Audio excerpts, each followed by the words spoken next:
शिक्षण शिक्षण हे वाघिणीचे दूध आहे आणि जो तो पितो ते गुरगुरल्याशिवाय राहत नाही, अशी शिक्षणाची महती सांगणारे, संपूर्ण देशाला लिखित राज्यघटना देणारे डॉक्टर बाबासाहेब आंबेडकर, अष्टपैलू व्यक्तिमत्व असणारे, आज 14 एप्रिल त्यांची जयंती.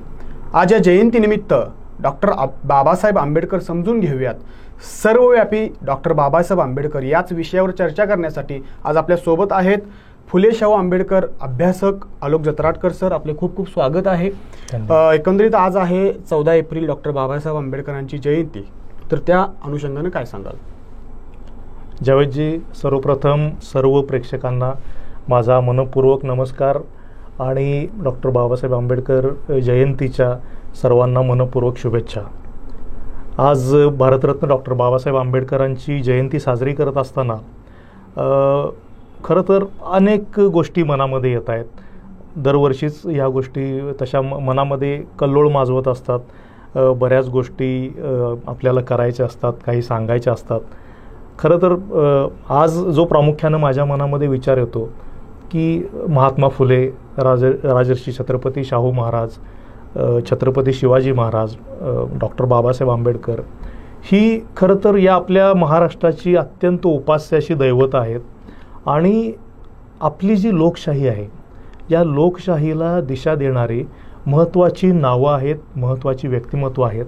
आणि या पार्श्वभूमीवरती जेव्हा मी डॉक्टर बाबासाहेब आंबेडकरांचा विचार करतो तेव्हा माझ्या मनात असं येतं की एक इतका मोठा माणूस या महाराष्ट्रानं जगाला दिला, या देशानं जगाला दिला, मात्र आज त्यांच्या निधनानंतर इतकी वर्ष झाली, स्वातंत्र्य मिळून इतकी वर्ष झाली, तरीसुद्धा या देशाला अजून खरे बाबासाहेब सापडलेले आहेत का, याबद्दल मला प्रश्न पडतो. याचं कारण असं की आजपर्यंत सगळ्यात जास्त वाचला गेलेला, सगळ्यात जास्त लिहिला गेलेला जर माणूस कोणी असेल या देशामध्ये तर ते म्हणजे डॉक्टर बाबासाहेब आंबेडकर. बाबासाहेबांचा अनेक पैलूंनी, अनेक बाजूंनी अभ्यास जगभरातल्या शास्त्रज्ञांनी, समाजवैज्ञानिकांनी, अर्थशास्त्रज्ञांनी केलेला आहे. आणि त्यावरती आपल्याला असं लक्षात येतं की तरीसुद्धा गाथा सप्तशतीमधली जी हत्तीची गोष्ट आहे, तर त्या 4 आंधळ्यांनी हत्तीची गोष्ट सगळ्यांनाच माहिती आहे. बरोबर. तर ज्याला जो अवयव हाती लागला त्याप्रमाणे त्याला हत्तीचं स्वरूप दिसू लागलं. अशा एका महाकाय हत्तीप्रमाणे बाबासाहेबांचं कार्य आहे अशी माझी भावना आहे. आणि त्यामुळं हा समग्र हत्ती आपल्या आवाक्यात ह्या आयुष्यात तरी येईल की नाही अशी आज घडीला माझी भावना आहे. आणि त्या हत्तीची किमान थोडीशी शेपूट, एखादा पाय आपल्या हाती लागावा यासाठी माझ्यासारख्या अभ्यासकांची धडपड असते. मला एक सगळ्यात चांगली गोष्ट काय वाटते की आजही या देशामध्ये, या जगामध्ये कुठलाही विषय चर्चेसाठी येऊ दे, एखादा नवा विषय असो अगर जुना विषय असो, त्या विषयाच्या अनुषंगाने बाबासाहेबांचा रिलेव्हन्स शोधण्याचा प्रयत्न केला जातो.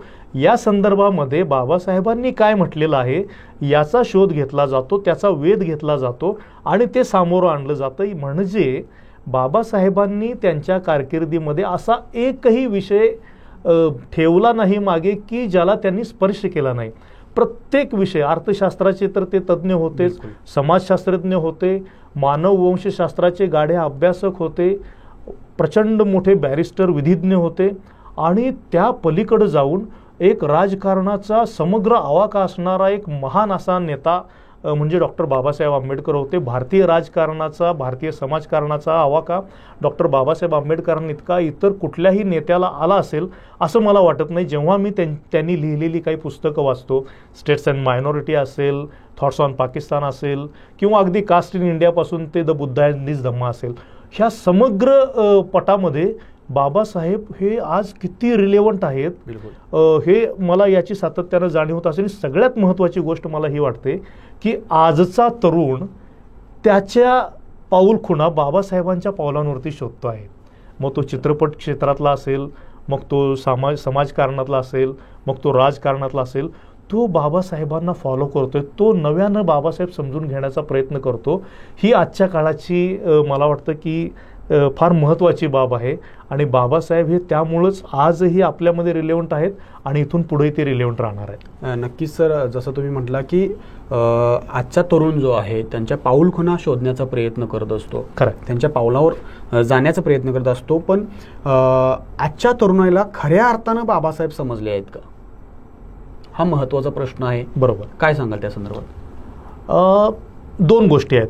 एक गोष्ट, मी ज्या तरुणाईबद्दल बोलतोय ती समग्र आहे अशातला भाग नाही, पण ती निश्चितच नोंद घेण्या एवढी तिची संख्या आहे आणि ती नेमकेपणाने बाबासाहेबांना समजून घेते आहे, त्यांना नव्यानं मांडते आहे.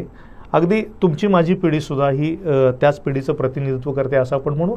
आपण समजून घेतो आहोत बाबासाहेबांना, हा एक भाग झाला.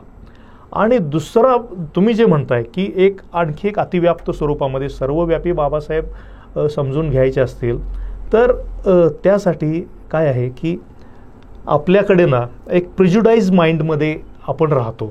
मुळात काय आहे की आपण इतिहास शिकतो, आपण भूगोल शिकतो, मात्र काय आहे की जेवढा काही आपल्यासमोर तुकड्या तुकड्या देतो तोच फक्त आपण घेतो. त्या इतिहासाची व्याप्ती, तिचा कालपट आपण कधीच लक्षात घेत नाही किंवा समजून घेण्याचा प्रयत्न करत नाही आणि त्यामुळे हे सगळ्या मर्यादा पडतात आपल्या शिकण्याला आणि समाजाच्या शिकवण्याला सुद्धा. मुद्दा असा आहे की 4थीच्या पुस्तकामध्ये एक धडा येतो की दलितांचे कैवारी डॉक्टर बाबासाहेब आंबेडकर, बरोबर, बालकांचे लाडके चाचा नेहरू. आणि मग त्या लहान वयामध्ये तेवढीच एक इमेज आपल्या मनाच्या मागे कुठेतरी अशी पक्की होऊन जाते की बाबासाहेब म्हणजे दलितांचे कैवारी. मग मी तेवढीच एक माझ्या मनामध्ये इमेज त्यांची घेऊन पुढे जातो. म्हणजे लहानपणापासून ही इमेज माझ्या मनामध्ये अशी बिंबते आणि ही काही कोणी मुद्दामून करता अशातला भाग नाही. तो त्यांच्या प्रचंड कार्यामधला एक महत्त्वाचा पैलू आहे. त्यांनी जाती निर्मूलनाचं जे महत्त्वाचं काम केलेलं आहे त्याचं श्रेय त्यांना देण्याचाच तो प्रयत्न आहे आणि तो लहान मुलांना समजून सांगण्याचा प्रयत्न आहे. मात्र पुढे गेल्यानंतर असं व्हायला पाहिजे की त्याची व्याप्ती, त्या कार्याचा परीघ, त्या कार्याचा पैस हा जितक्या समग्रपणाने माझ्यासमोर मांडला गेला पाहिजे तो मांडला जात नाही आणि त्यामधून मग तुम्ही म्हणता ते प्रॉब्लेम होतात. मी त्यांच्याकडं माझ्या त्याच 4थीच्या भूमिकेतून पाहू लागतो आणि तिथे मग अडचणी निर्माण होतात. मग काय होतं की मी ग्रो होतो, मी वयाने वाढतो, मात्र मी विचारांनी, कारण मी वाचतच नाही, बरोबर आहे, मी काही नवीन ऐकतच नाही, मी नव्यानं काही समजून घेण्याचा प्रयत्नच करत नाही. असं असेल तर मला बाबासाहेबच काय कुणीही समजणार नाही. आणि ह्यामध्ये दुसरी गोष्ट अशी आहे की आजचं सगळं राजकीय वातावरण यामध्ये असं झालेलं आहे, ब्लेम करण्याचं कारण नाही, कारण ते सगळीकडेच त्या पद्धतीनं झालेलं आहे. आपण प्रत्येक नेत्याची आपापल्या जातीमध्ये वाटणी करून घेतलेली आहे. आता महापुरुषाची सुद्धा वाटणी झाली, महापुरुषांचीच वाटणी मी सांगतोय की महापुरुषांची प्रत्येक जातीनिहाय, धर्मानिहाय त्यांची वाटणी आपण करून घेतलेल्या आहेत. आता छत्रपती शिवाजी महाराज हा मराठी साम्राज्याचा पहिला मोठा राजा होता ज्यानं स्वराज्याची निर्मिती केली आणि त्या निर्मितीसाठी या मावळातल्या प्रत्येक मावळ्याचं त्यानं कॉन्ट्रीब्युशन घेतलं. त्यामध्ये सगळ्या धर्माचे, सगळ्या जातीच्या, सगळ्या लोकांचं कॉन्ट्रीब्युशन त्यांनी घेतलं. सगळ्या जाती धर्माचे सोबत घेऊन त्यांनी हे स्वराज्य निर्माण केलं. बरोबर. महात्मा फुल्यांनी काम केलं त्यामुळे त्यांनी फक्त माळी समाजाचं काम नाही केलं. महात्मा फुल्यांनी ह्या राज्यातल्या, या देशातल्या प्रत्येक शोषित, वंचित, शूद्र, अतिशूद्र, प्रत्येक शोषणाला बळी पडणारी प्रत्येक महिला, मग ती ब्राह्मण असो, मग ती कुठल्याही समाजाची असो, ह्या सगळ्या शोषितांसाठी महात्मा फुल्यांनी काम केलं. त्यांनी सत्यशोधक समाज ह्या सगळ्यांसाठी दिला. राजर्षी शाहू महाराज हा तर एवढा मोठा राजा की त्यानं कधीही कुठली जात धर्म पाहिली नाही. जो वंचित आहे त्याला देण्याचं काम केलं, ज्याला गरज आहे त्याला पुरवण्याचं काम केलं. बिलकुल. अशा म्हणजे त्यांनीही कुठला जाती धर्म न पाहता हे काम केलं. मात्र आज घडीला आपण यांची प्रत्येकाची विभागणी करून टाकलेली आहे, वाटणी करून टाकलेली आहे आणि मग अस्मिताकरण जे होतं, दैवतीकरण जे होतं आणि त्या पलीकडं मग आपण पाहू शकत नाही, आपण पाहत नाही त्यांच्या कर्तृत्वाकडे आणि मग एकदा दैवतीकरण होऊ लागलं, एकदा अस्मितेशी यांना जोडलं गेलं की मग विचारांशी देणं घेणं संपत जातं. बिलकुल. आणि तिथं हे प्रॉब्लेम तयार होतात असं मला वाटतं. नक्कीच. म्हणजे जसं तुम्ही म्हटलं की 4थीच्या पुस्तकामध्ये तो धडा आहे दलितांचे कैवारी आंबेडकर, त्यापासून त्यांचा माइंडसेट जो आहे तो माइंडसेट त्या पद्धतीनं तयार होत जातो. मी प्रथमतः भारतीय आहे आणि अंततःही भारतीयच आहे आणि देशाला एक मोठी लिखित राज्यघटना देणारे आंबेडकर मात्र दलितापुरते मर्यादित राहतात, हे मात्र दुर्दैवच म्हणावं लागेल. मग त्याच्यामध्ये काय बदल अपेक्षित आहे, कशा पद्धतीने बदल व्हावा पाहिजे? तुम्हाला गंमत सांगतो, जेव्हा घटना समितीची पहिली बैठक भरली आणि डॉक्टर राजेंद्र प्रसादांचे अध्यक्ष म्हणून निवड झाली आणि घटना समितीची चर्चा चालू होती आणि मग सगळ्यांची मतं आजमावली जात होती, तर त्यावेळी 1948ची गोष्ट सांगतोय, तर त्यावेळेला राजेंद्र प्रसादांनी अचानकपणाने बाबासाहेबांना बोलायला सांगितलं. तर बाबासाहेब सरप्राईज झाले. मी त्यांच्या भाषणातच ते म्हणले की माझा नंबर कदाचित उद्या वगैरे येईल आणि मग मी बोलावं अशा मी ह्याच्यामध्ये होतो आणि आपण माझं अचानक नाव पुकारल्यामुळं माझी काही ठराविक मतं आता जी आहेत ती मांडतो, कारण मी तयारी काही केलेली नाही. त्या भाषणामध्ये बाबासाहेबांनी तुम्ही जे म्हणताय त्याची नेमकेपणानं मांडणी केलेली आहे.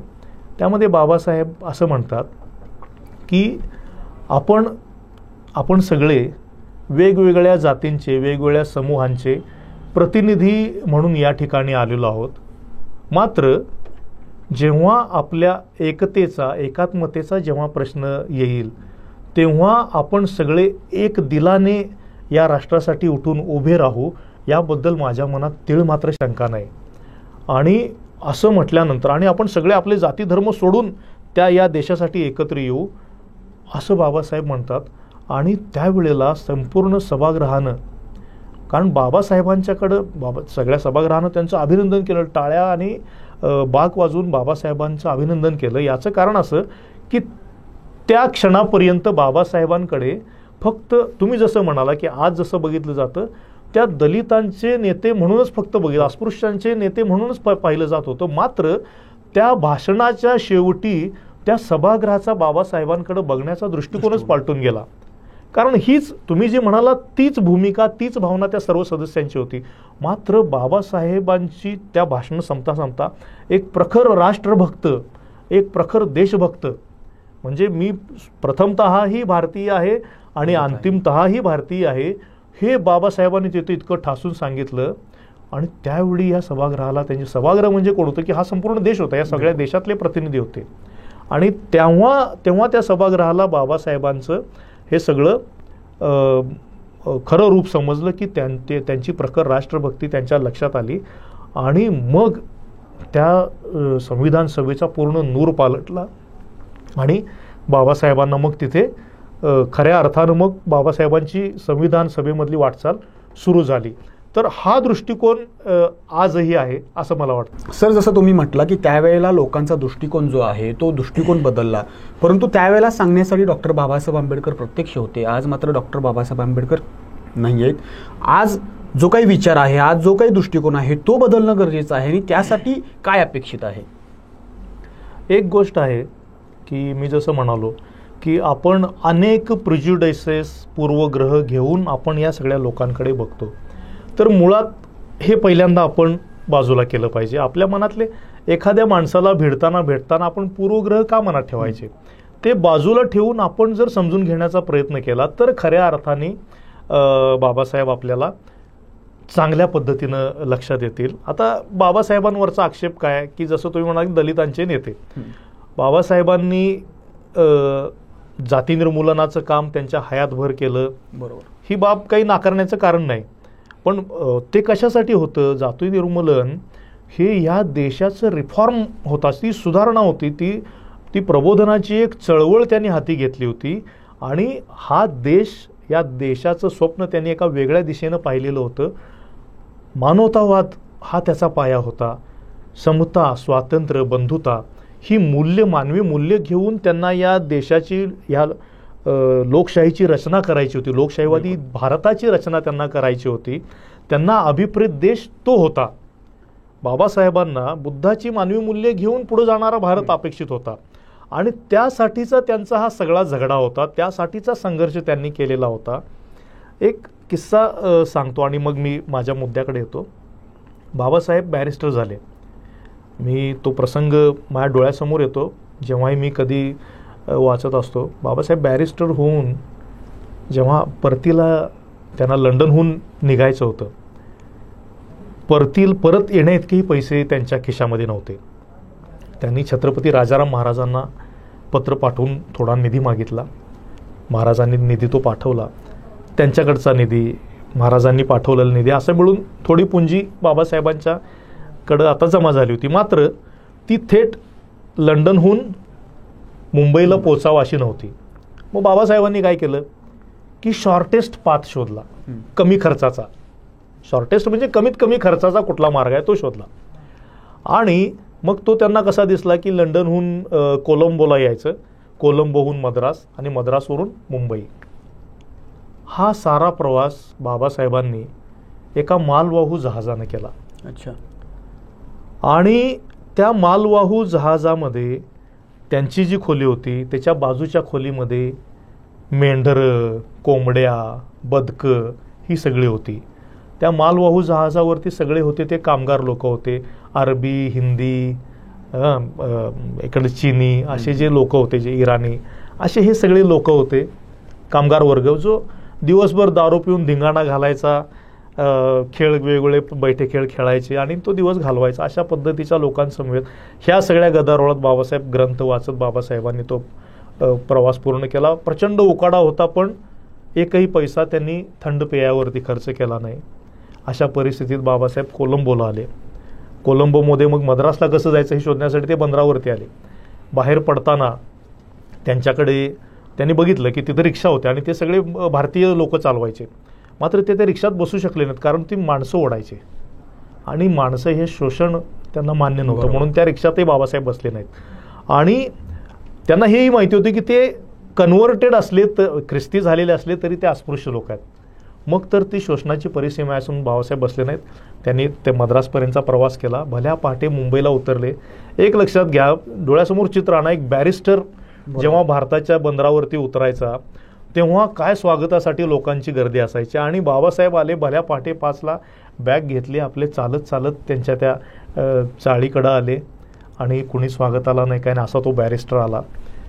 सांगण्याचा मुद्दा काय की बाबासाहेबांना तेव्हा ते डिझर्व करत असूनही ती वागणूक मिळाली नाही आणि त्याच्याबद्दल त्यांनी खंत बाळगली नाही. कारण त्यांना माहिती होतं आपल्याला ह्या सगळ्यातून जायचं आहे, ह्या सगळा संघर्ष आपल्याला करायचा आणि आपल्या समाजासाठी आपल्याला सोसायचा आहे. दुसरा मुद्दा, मला हे मी उदाहरण फक्त अशासाठी सांगितलं की कुठल्या परिस्थितीमधून बाबासाहेबांनी ही सगळी वाटचाल केली. त्यानंतर त्यांनी आल्यानंतर परत मग महाडचा समता संघर्ष केला, बहिष्कृत भारत केला. मागच्या पहिल्या ह्याच्या अमेरिकेतून आल्यानंतर त्यांनी मूकनायकाची सगळी सुरुवात केलेली होती. ह्या सगळ्या परिस्थितीमध्ये बाबासाहेबांचं, तुम्ही जे म्हणताय की बाबासाहेबांना ही सर्वव्यापी काम मानलं जात नाही, याचं कारण आणखी एक तुम्हाला सांगतो की स्वातंत्र्य संग्राम म्हणजे आपल्याला अशी एक कन्सेप्ट करून दिलेली आहे. परत तिथंच तो विषय जातो की इतिहासाकडे जातो.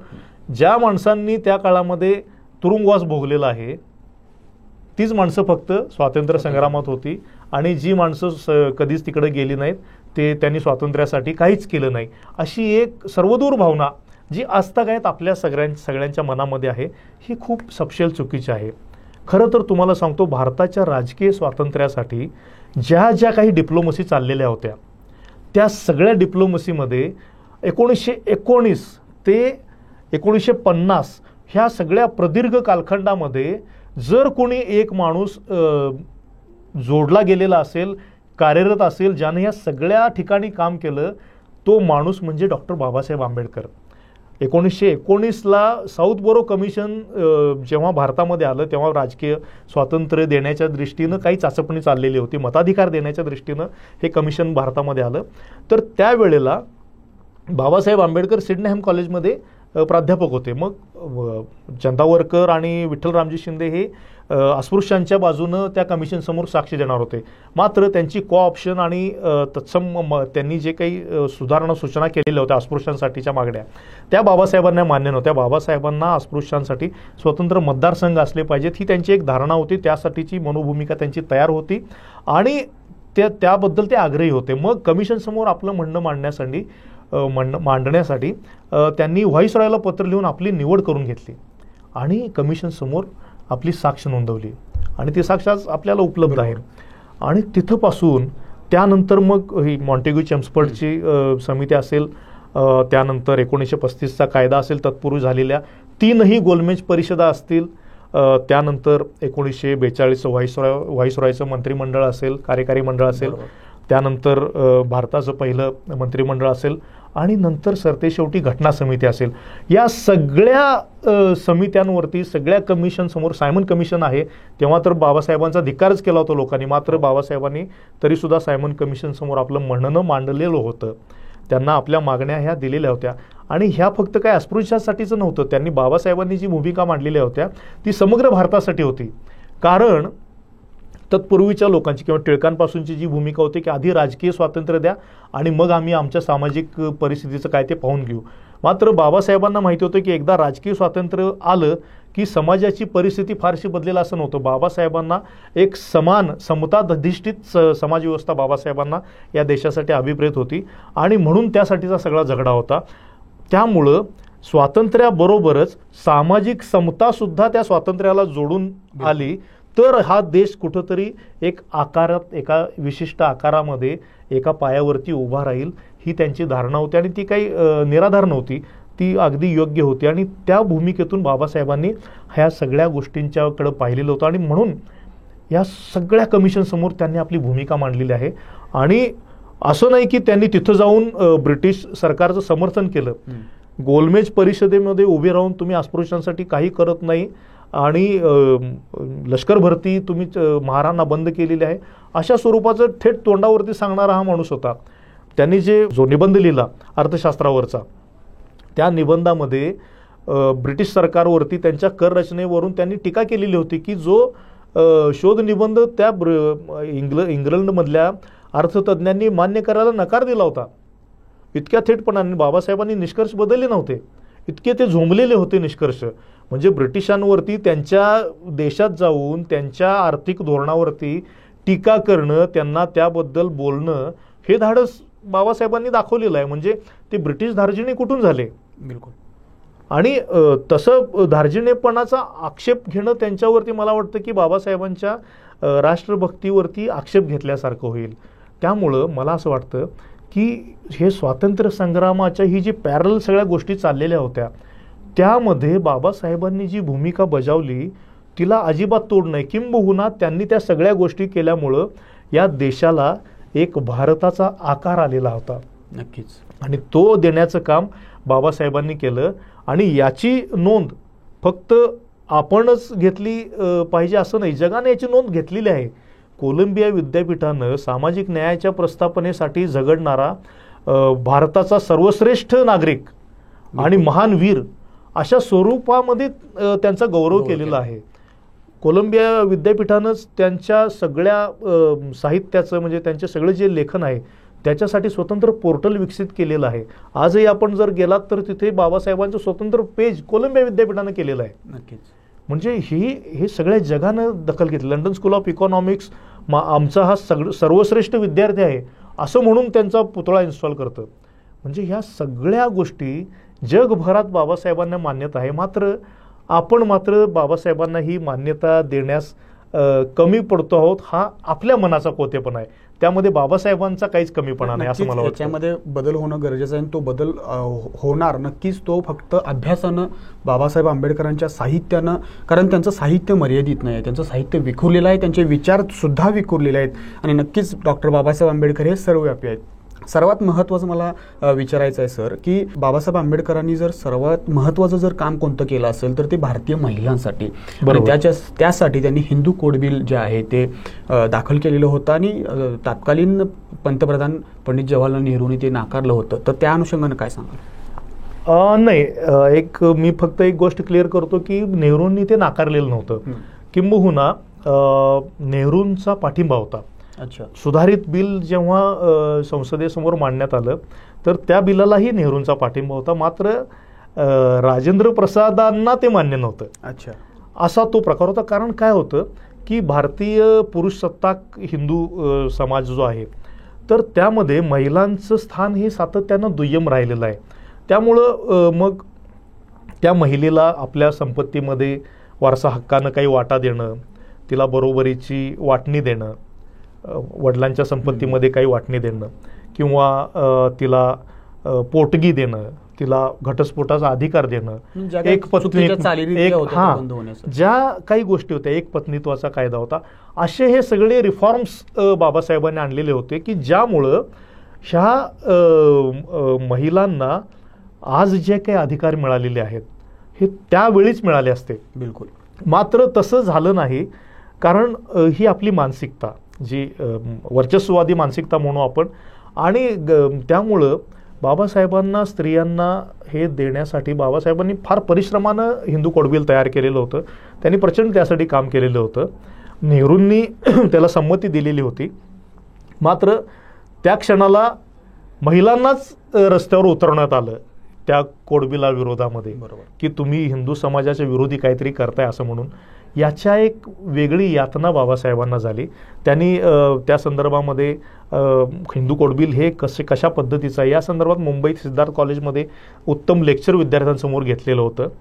मात्र हे सगळा प्रकार पाहता महिलांच्या अधिकारासाठी राजीनामा देणारा मंत्री या देशानं पहिल्यांदा आणि शेवटी पाहिला.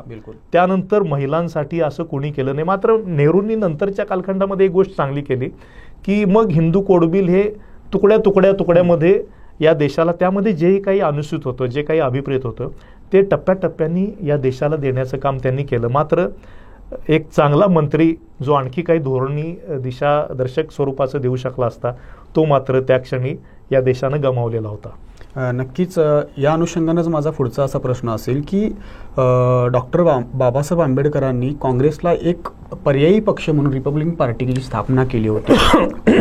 त्यावेळेला त्या रिपब्लिकन पार्टीची परिस्थितीने आत्ताची जी काही अवस्था आहे, रिपब्लिकन पार्टीचे तुकडे तुकडे झालेले आपल्याला पाहायला मिळत आहेत, तर त्या अनुषंगानं काय?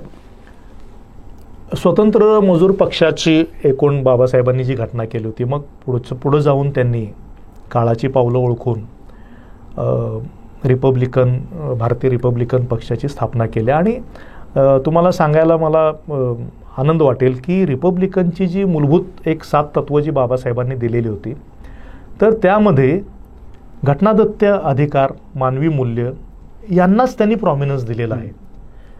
विषमता न बाळगणं, समतेसाठी प्रयत्न करणं, घटनादत्त मूल्यांचा अंगीकार करणं, त्यांचं प्रसार करणं, ही मूल्य म्हणून त्यांनी स्वीकारलेली होती. आणि शासनामध्ये, राजकारणामध्ये आपलं स्थान निर्माण करणं हा तर त्याचा भाग होताच. त्यामुळं बाबासाहेबांची जी राजकारणाची दिशा होती ही अशा पद्धतीनं होती की घटनादत्त मूल्यांचं संरक्षण करणं, ती अपहेल्ड करणं, ती वृद्धिंगत करणं आणि त्या मार्गाने आपण राजकारण करणं, हे सगळ्यात महत्त्वाचं. बाकीची तत्त्व आहेतच, पण सगळ्यात महत्त्वाचं तत्त्व जे होतं रिपब्लिकन पक्षाचं ते हे होतं. आता दुर्दैवाने काही काळातच बाबासाहेबांचं निर्वाण झालं आणि मग रिपब्लिकन पक्षामध्ये मग वेगवेगळे नेतृत्व उदयाला आलं. आणि मग काय होतं की जेव्हा एक प्रचंड लिजंड, बाबासाहेबांसारखा लिजंडरी नेता जेव्हा अचानकपणानं निघून जातो ना, तेव्हा त्याच्या छत्रछायेखाली असणाऱ्या कार्यकर्त्यांमध्ये एक प्रकारची सैरभैर भावना निर्माण होते. नक्कीच. आणि मग थोडा सेटल झाल्यानंतर मग नेतृत्व करण्याची पण अहममिका चालू होते राजकारणामध्ये, हे स्वाभाविक आहे. आणि मग त्यामधून झालं असं की मग सगळी ही शकलं पडली गेली आणि मग स्वाभाविकपणाने शकलं झाली की कार्यकर्तेही विभाजित झाले आणि एक एकत्रित जी ताकद असते पक्षीय पातळीवरती, राजकीय पातळीवरती, ती सुद्धा त्या पद्धतीनं विखंडित होते. आणि एकदा विखंडित झालेली ताकद असेल तर तिचा जोर कितीही वेगवेगळ्या पद्धतीने लावला तरी तो तितका लागणार नाही. आणि अशा वेळेला त्या वेगवेगळ्या काट्यांना मोडणंही सोपं जातं. तर अशा पद्धतीनं ही आजची सगळी अवस्था आहे असं मला वाटतं. मात्र बाबासाहेबांसारखं नेतृत्व विकसित व्हावं. आणि सर खऱ्या अर्थाने एक प्रश्न यामध्ये जसं तुम्ही म्हटलं त्यामध्ये निर्माण होतो, तो प्रश्न काय आहे की आंबेडकर चळवळीमध्ये काम करणारे कार्यकर्ते असतील किंवा आंबेडकर विचारसरणीने चालणारे जे नेते आहेत त्यांनीच खऱ्या अर्थाने सर्वव्यापी जे आंबेडकर आहेत ते समजून घेतलेत का नाहीत, हा संशोधनाचा प्रश्न. नाही, मी एक मात्र गोष्ट तुम्हाला सांगतो की बाबासाहेबांच्या प्रति निष्ठा या प्रत्येक गटामध्ये आहे. म्हणजे आज राजकीय आकांक्षांपोटी जरी ते वेगळे असले तरी बाबासाहेबांच्या बद्दलची निष्ठा, त्यांच्या प्रतीची त्यांचा जो आदर आहे बाबासाहेबांप्रती, त्याच्याबद्दल निष्ठेबद्दल मी प्रश्न विचारला, समजून घेतलेत का? त्यांची जी काही विचारसरणी होती ती समजून घेतली? नक्की आहे ते. आता कसं आहे, मी तुम्हाला तेच म्हटलं ना की बाबासाहेबांच्या बद्दलची ही निष्ठा आहे, मात्र मला माझ्या पद्धतीचं राजकारण करायचं आहे. मग ह्या राजकारणाचं आणि मग ह्या समजून घेण्यामध्ये हे जे अंतर जे पडलं, तुम्हाला जे म्हणायचं आहे मला लक्षात आलं ते की हे अंतर तशा अंगानं पडलेलं नाही. मला काही राजकीय गोष्टी ही साध्य करायच्या असतात. मात्र आता हे होत असतं कुठल्याही पक्षामध्ये. तुम्ही बघा, म्हणजे आता फक्त आपण रिपब्लिकनच नाही, कुठल्याही पक्षामध्ये नेतृत्व द्वैत झालं की त्याप्रमाणे त्याचे तुकडे, अगदी काँग्रेसचे सुद्धा आजपर्यंत किती शकलं झाली देशभरामध्ये, आणि ती हे होत जात असतं. नक्कीच आलोक सर, आज 14 एप्रिल डॉक्टर बाबासाहेब आंबेडकरांची जयंती आहे. त्या अनुषंगानं तुम्ही सर्व जे काही आंबेडकरी चळवळीमध्ये काम करणारे असतील किंवा इतर सर्व जे काही आजची तरुणाई, खऱ्या अर्थानाची तरुणाई आहे, त्यांना काय संदेश द्याल? संदेश असा मला सांगायचा नाही. आज घडीला बाबासाहेब हे आपल्यासाठी, तुम्ही जसं म्हणालात की सर्वव्यापी तर आहेतच, मात्र त्या पलीकडे जाऊन आपण बाबासाहेबांना आज कुठल्या अंगानं भिडावं असं जर मला विचारलं तर मी सांगेन की तुम्ही बाबासाहेबांना वाचा. कारण बाबासाहेब माझ्या दृष्टीनं आपल्या देशाचेच नव्हे तर या जगाचे नॉलेज अँबॅसिडर आहेत, ते ज्ञानदूत आहेत.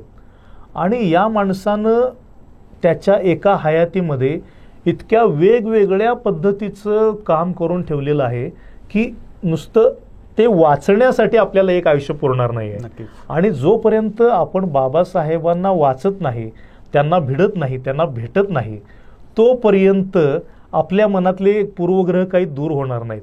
कारण बाबासाहेब, एक लक्षात घ्या, जगाच्या पाठीवरती गेल्यानंतर तुम्हाला 3च व्यक्तींची नावं घेऊन भारताचं नेतृत्व सांगावं लागतं, भारताचं नाव घ्यावं लागतं. त्याच्यामध्ये महात्मा गांधी आहेत, महात्मा भगवान बुद्ध आहेत आणि तिसरे भारतरत्न डॉक्टर बाबासाहेब आंबेडकर आहेत. या 3 व्यक्तींचं नाव घेतल्याखेरीज जगाच्या पाठीवरती आपली भारतीय म्हणून ओळख इस्टॅब्लिश आपण करू शकत नाही. कारण आपल्या भारताचे सच्चे आयकॉन हे 3 लोक आहेत आणि बाबासाहेब आंबेडकर हे त्यामधले आपले ज्ञानदूत आहेत, जे बुद्धाचा संदेश घेऊन या देशामध्ये अवतीर्ण झाले. या देशाला त्यांनी स्वातंत्र्य, समता, बंधुता ही सगळी मानवी मूल्यांची देणगी प्रदान केली. घटनेच्या माध्यमातून या देशाला त्याचा भूगोल दिला, या देशाला त्याचा इतिहास प्रदान केला आणि या देशाला त्याची भारत ही एक ओळख प्रदान केली.